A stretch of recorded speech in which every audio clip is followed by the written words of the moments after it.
Yo, hey guys, what's up? It's your boy here, Ken. Know my recording area is not what it was or has been for the last two videos. Um, I'm just gonna start getting out some videos here tonight. That I'm gonna start planning out. So, if my workstation looks the same, it's because I'm recording multiple videos here in the comfort of my room. Um, it's I've been watching a lot of stuff. NXT Takeover, watched AEW right after, and then I just saved up for, or not saved, but recorded one championship, MMA, a promotion that I've been looking forward to as well. So I'm going to check that out since I'm done recording here. Anyway, this is the NXT Takeover Stand and Deliver Night 1 review. I saw this first live as it was happening.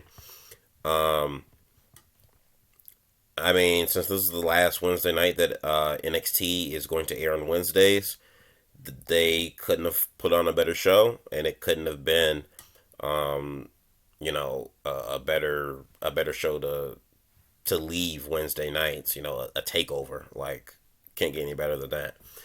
All in all, I thought this was an excellent show. So I'm just gonna jump right into it. Um, so the first match kicked off was Pete Dunne versus Kushida. This was an excellent match starting off. I'm a really big fan of Pete Dunne. Pete Dunne's a guy that I really wish would kind of go to, like, he's another one too, kind of floundering in NXT. I don't think it's as bad as some of the others, but he's another one too. I like to see graduate, kind of go up to that main roster because and mix it up with guys like a Daniel Bryan and whatnot because he's a really good technical wrestler. I will probably say Pete Dunne is like top five in my opinion technical wrestlers that's out right now in this generation. Um, but yeah, Pete Dunne ended up beating Kushida in this match. Match was like 10 minutes. It was a lot.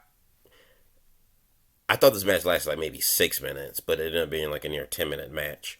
A lot of these matches, when I'm looking at the time here total, those spent in them, a lot of them just moved really quickly.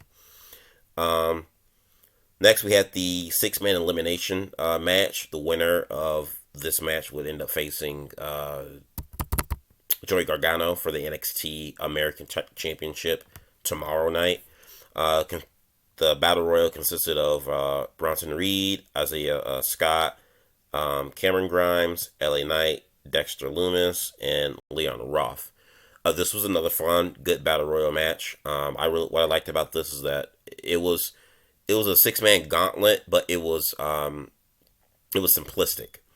Nothing overly complicated. You eliminate your opponent, or the match starts with two people, and then every 3 minutes a new person comes out.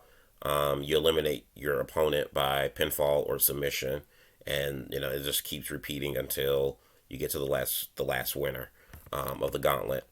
Very simplistic, not overly complicated. Kind of wish WWE would do some stuff like that when they do gauntlet matches. But yeah, this match was fun.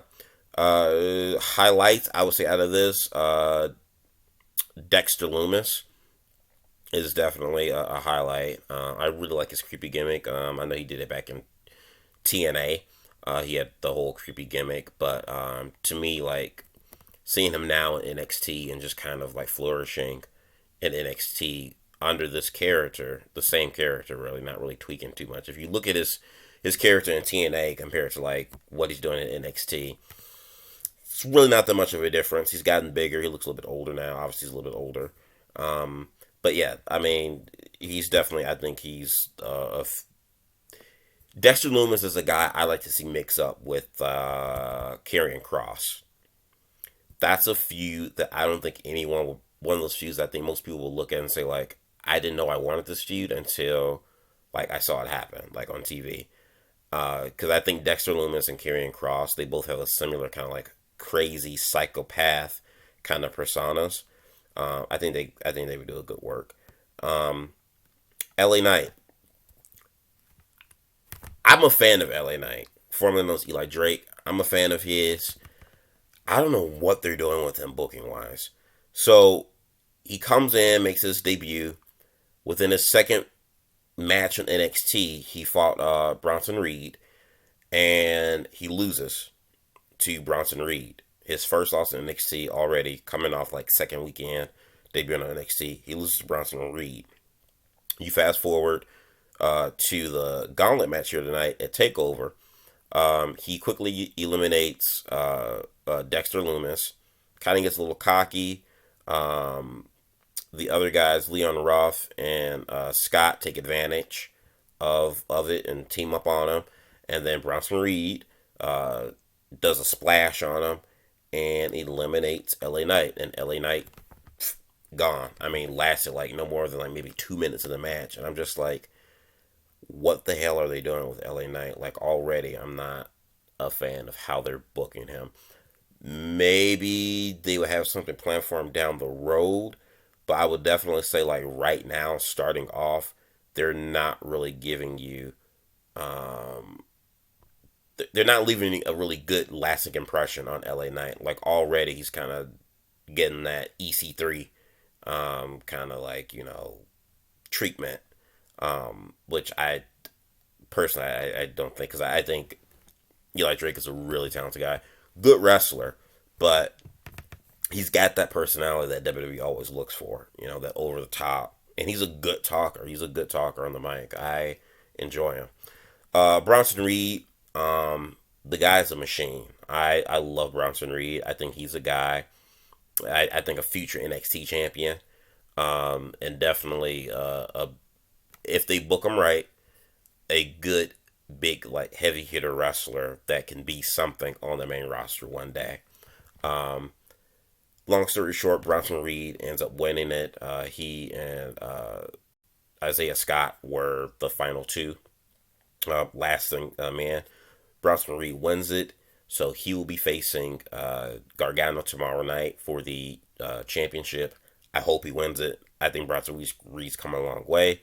I think Gargano, it's time for him to leave and go on to greener pastures. I mean, really, that doesn't. I mean, main roster is anything but greener pastures. But I just feel like he's just been there for too long. It's time for him to move on. Next, we got Walter versus Tommaso Ciampa. This was another excellent match. I love watching Walter. Walter is I will forever keep saying the dude is old school. He's old school. Like, he's a throwback. He is a throwback to like your grandfather's like wrestling days. But he's not like out of place. He's not like, he was born in the wrong time. It's just his style is just very old school, and the guy is a heavy hitter. Loved him. Loved watching him and Tommaso Ciampa. Really good match. This to me was match of the night up until a certain point, but this was definitely one of my two favorite matches of the night, bar none. Walter ends up beating Tommaso Ciampa, and his reign as champion for over 700 days continues. Next match we get is a triple threat tag team match for the vacant NXT titles. The teams consisting of MSK versus Grizzled Young Veterans versus Phantasma. This was my favorite match of the night. I thought the Walter Gargano match was gonna be my favorite match. The triple threat tag team toppled that for me. This was excellent. I mean, this match was fast paced. Everything you would expect with everyone involved. Everyone looked good. Everyone looked great. No one was sloppy. This match, I'm looking at it right here.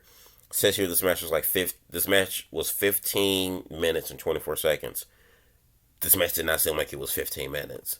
This match seemed like it was like maybe 8 to 10 minutes. Like, I felt like time moved quickly with this match. It did not feel like a 15-minute match, but damn, was it a good match. MSK, your new tag team champions, right call. These guys are good. They were good when they were, with Trey as the Radicals in Impact Wrestling. And they came onto the scene here at NXT, and they've been on a roll. been on fire. Definitely an exciting tag team. Definitely one I think that can really MSK. I think is a tag team that's really like help rejuvenate the tag team division in NXT. Um, Absolutely, they're exciting to watch, and right call for them to be champions. Then we get on to the main event: Raquel Gonzalez versus Dakota Kai, who's the defending champion. This was I didn't know really what to expect too much from this match because this feud that had been building between the two competitors, I hadn't paid too much attention to it. I saw the press conference earlier today that they had for all the takeover contestants, and yeah, I went into this with like little to no expectations really. But this was another match where the ladies delivered. Raquel Gonzalez, don't know too much about her because, like I said, I haven't watched much of her, unlike say Io Shirai. But Gonzalez kind of reminds me of like she's like a female Diesel. She's like a female Diesel, um, where she's like big, tall, powerhouse woman. Doesn't really have a lot of moves, but that's okay. The moves that she does do are power moves, and they're strong and they're effective. That's how you should book her. She's a monster. Um, I mean, Io Shirai. I don't know what else to say about Io Shirai. I mean, she's had a really good run as NXT Women's Champion. Probably one of my more recent favorite runs as NXT Women's Champion since Asuka. Uh, but yeah, Raquel Gonzalez gave her they call it the one arm power bomb or something like that. That's her finisher. And well, before that, towards the tail end, she hits Io Shirai with a mean like clothesline from hell almost, and Io Shirai just like flips inside out. That was a great spot. Lifts her up and then tosses her down with the one arm power bomb, and she becomes your new NXT Women's Champion. Io Shirai, I think it's probably time for her to get called up as well. A lot of people that lost tonight, or even won, I could just kind of go down this list and just say like I think it's time for some of these guys to move on. Pete Dunne, time to move on. Um, who else here? Joy Gargano, even though he's competing to defend his title tomorrow, but still needs to move on. Um, Tommaso Ciampa needs to move on. And now Io Shirai, I'd say, needs to move on. Um, so it kind of feels like tonight was like a bit of a transition. And I think tomorrow night we're going to see the same thing. I think we're going to see some new champions tomorrow. Some excellent matches. I'm looking forward to it. You guys let me know what you think about NXT Takeover Stand and Deliver Night 1. I thought it was an excellent show tonight. AEW had a good show, but this was definitely the better wrestling show tonight for sure. You guys let me know what you think in the box below. Do yourself a favor, hit the like button and subscribe. Peace out.